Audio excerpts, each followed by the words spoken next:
This is a tough question. Sure. I know it's all the easy ones today. Yeah. No, it's a tough. Good thing I can't make layups. I suck at ball. All right, go ahead. But yeah, I mean, you can just answer in like a general sense. Like, if someone like around like our age, think that they found the one for them, but they're like dating that person, do you think that that person should break up with their significant other and just hold off until marriage? And like, because I mean.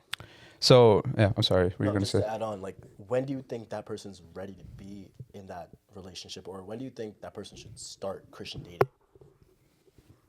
Again, when we think about what Christian dating is, and if it involves all the stuff that we typically associate with dating, most of that stuff should probably wait until after marriage.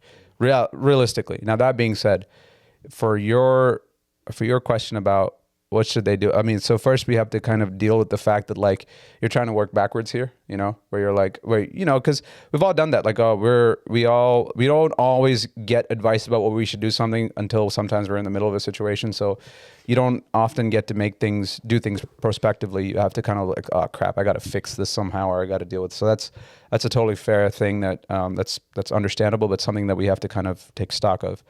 So I think that's where boundaries probably come into play. Once again, I'm sharing from my life, not because I think it's the way, or I don't think it's what worked for me and Sheba. We had to establish boundaries, and the boundaries, like I said, that we talked about, some of those, and also we had this understanding that we were going to be, again, like, because I knew, and the Lord had made it really, really clear to me. So in our case, what we did was, we had this understanding that we were going to be not official, but exclusive, right? Very modern day, like dating themes, right? Like dating terms, right? And which means that, hey, we have this understanding that we're going to do this, we're going to walk this out, but we're not going to be official in the sense of like, we're not going to date the way the people around us date. We have this understanding that like, we don't need to, because she was also, I mean, don't get me wrong, this was not at all easy to do. There are certain things that made it way easier for me in our situation, because she lived 3 states away. I don't know that I would have had the same level of self-restraint if she was like 2 streets away. Like she was 3 states away. And like if she was close by, I realistically would have been probably driving to see her every weekend or whatever. Jean Street. Yeah, I'd be shocked if this was Jean Street. This would be a whole different podcast. All right. So you'd be on No Jumper. Yeah, bro, it'd be a whole different podcast. So, but so that's something that, I have to be upfront about. That made our situation a lot easier, but that's one of the things that we did, because we said, look, all right, we have this assurance.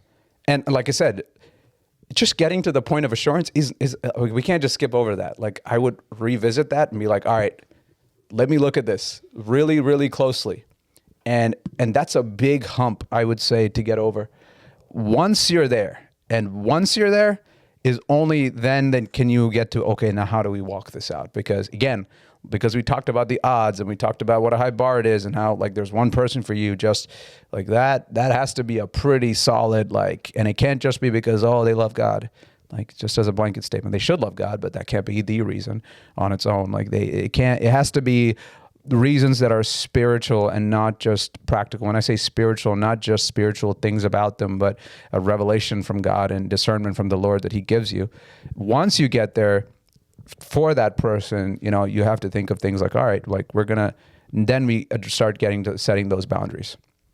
And the truth is, like, those boundaries are really, really hard, especially because if you're in a relationship, and here's the thing, it's real hard to go back. Once you open some doors, like, especially when it comes to like physical and emotional intimacy, it's really hard to go back, because like you become wired to this person. You've established a new foundation or baseline. Like, you might say, all right, we have a second base maximum or a third base maximum, however you want to quantify it. And now if you're trying to go back to staying at home plate, like, that's real hard. I mean, you had boundaries before, it's a good thing. But now, if in the light of convictions that the Lord may give you, or wisdom that you have from your relationship with God, or something that you feel led or convicted to do, you might not be allowed to go any bases, right? And then, but that's really hard. So you have to really evaluate your situation. And, you know, it takes two people being on the same page about that. Like, this is just you, but we have to take into account that there's a whole other person that has to be on board with these things, have to be of the same mindset as these things. And so there's a plethora of ways that this could go, and there's a plethora of ifs that need to be satisfied before any of these things can be guaranteed. But you see why it's really, really challenging. So first, revisit the assurance that you have from God is the first general stroke, a broad characterization. And then the second thing is start looking at some of those boundaries and look at whether it's practical to even keep those boundaries, right? Like to be like, all right, let's listen. It might look like you guys having a code and abiding by that code and nothing else but that code.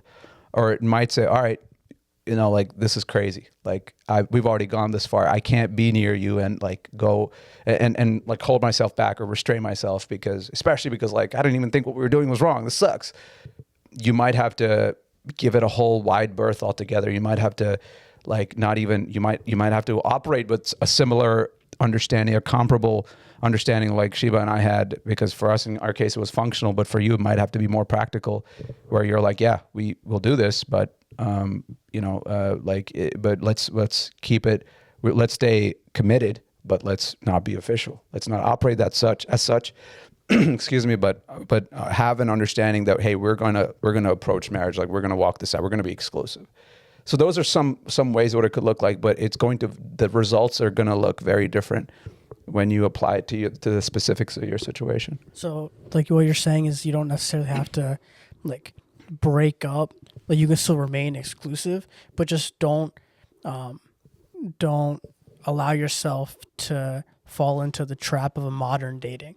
Yeah, and the thing is, because again, assuming you've gotten to that point of, yes, this is in fact the one for me, and like I said, that's a big if, then yes, the exclusivity is a given, because at that point you have no reason to be looking at anybody else, right? And so that once you've gotten there, and then you have to basically redo or look at how you're doing things on a practical level completely differently and reassess how you carry that out.